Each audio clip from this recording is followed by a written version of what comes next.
السلام علیکم ورحمۃ اللہ وبرکاتہ۔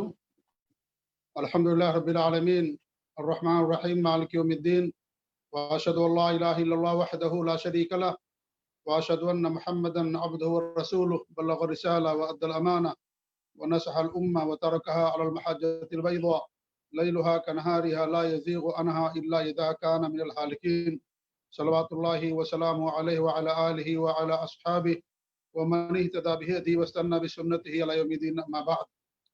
معزز ناظرین و مشاہدین و سامعین و سامعات و مشاہدین و مشاہدات، آج سے انشاءاللہ العزیز ہر جمعہ کو جو وقت اعلان کیا گیا ہے اس کے مطابق مشہور و معروف داعی اور مبلغ فضیلت الشیخ ابو زید ضمیر حفظہ اللہ حدیث کی مشہور ترین کتاب اربعین نوویہ، جس کی تالیف اور تصنیف امام نووی رحمۃ اللہ علیہ نے کی ہے، جو بڑی مختصر اور بہت معروف اور متداول ہے، اس کتاب کی شرح انشاءاللہ وہ نصف آخر سے شروع کریں گے۔ اس سے پہلے جب شیخ سعودی عرب کے اندر آئے تھے اور مکتب جبیل کی طرف سے ان کو مدعو کیا گیا تھا، تو شیخ نے دو موضوع پر ہمارے جبیل دعویٰ سینٹر میں دورہ علمیہ کرایا تھا۔ ایک موضوع تھا لیس من حدیث سلف، یہ سلف کا طریقہ نہیں ہے۔ ایک موضوع تو یہ تھا جسے شیخ نے تکمیل تک پہنچایا تھا، اور دوسرا موضوع تھا اربعین نوویہ کی شرح، جو ہفتے کے درمیان میں شیخ شرح کر رہے تھے۔ تو اربعین کی جو شرح شیخ نے کی تھی وہ 19 حدیثوں تک کی تھی۔ 19 حدیثوں پر شیخ کا دورہ ختم ہو گیا تھا اور دیگر جگہوں پر شیخ کو جانا تھا، اس لیے تکمیل نہیں ہو پائی تھی۔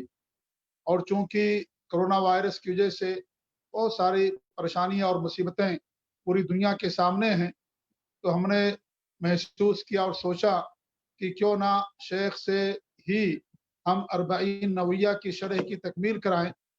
تو ہم شیخ کے شاکر و ممنون ہیں کہ شیخ تیار ہو گئے، اور انشاءاللہ آج سے شیخ اربعین نوویہ کی جو باقی حدیثیں ہیں ان کی شرح ہمارے سامنے کریں گے۔ اس سے پہلے شیخ نے جو شرح کی تھی وہ تمام شرح الحمدللہ ہماری جو سائٹ ہے اس پر موجود ہے، اور وہاں جا کر کے آپ پوری شرح شیخ کی سن سکتے ہیں، پہلی حدیث سے لے کر کے 19 حدیث تک۔ آج سے شیخ انشاءاللہ 20ویں حدیث سے اپنی شرح کا آغاز کریں گے۔ تو یہ جو دروس آپ کے سامنے پیش کیے جائیں گے یہ عام درس نہیں ہے، یہ کوئی عام تقریر نہیں ہے، بلکہ یہ دورہ ٹائپ کا ہے اور دورہ علمیہ ہے، سمجھ لیجئے یہ۔ اور شیخ کا انداز بھی الحمدللہ تدریسی کا رہتا ہے، اس لیے میں آپ تمام لوگوں سے گزارش کروں گا کہ دل جمعی اور سکون کے ساتھ شیخ کے درس کو سنیں، کاپی اور قلم بھی رکھیں، اور پوائنٹ کی باتیں شیخ کرتے ہمارے سامنے قیمتی باتیں ہوتی ہیں، اسے درج بھی کرتے رہیں۔ اور ساتھ ہی ساتھ یہ بھی میری گزارش ہے آپ لوگوں سے کہ آپ لوگ اپنا ویڈیو بھی بند کر کے رکھیں، اور آڈیو تو خیر بند کر دیا گیا ہے یعنی ہوسٹ کی طرف سے، لیکن ویڈیو بھی بند کر کے رکھیں۔ کبھی کبھی ایسا ہوتا ہے کسی عورت کی تصویر سامنے آ جاتی ہے، یا اس طریقے سے آواز بھی آپ کو صحیح طریقے سے نہیں پہنچے گی، ڈسٹرب زیادہ ہو جائے گا، اس لیے ویڈیو بھی آپ لوگ بند کر کے رکھیں تاکہ زیادہ سے زیادہ آپ لوگ فائدہ اٹھا سکیں۔ حدیث کی شرح کریں گے شیخ۔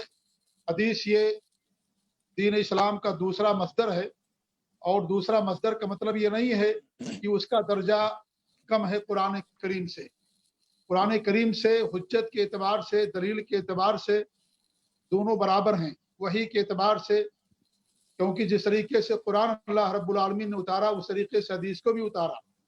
اور ہمارے نبی صلی اللہ علیہ وسلم کی حدیث الا انی اوتیت الکتاب ومثلہ معہ، مجھے قرآن بھی دیا گیا ہے اور قرآن جیسی دوسری کتاب بھی دی گئی، دوسری چیز بھی دی گئی ہے۔ یہاں پر ہمارے نبی نے مثل کا لفظ استعمال کیا، اور مثل کے معنی ہوتے ہو بہو برابر کے، جس میں کوئی فرق نہ ہو۔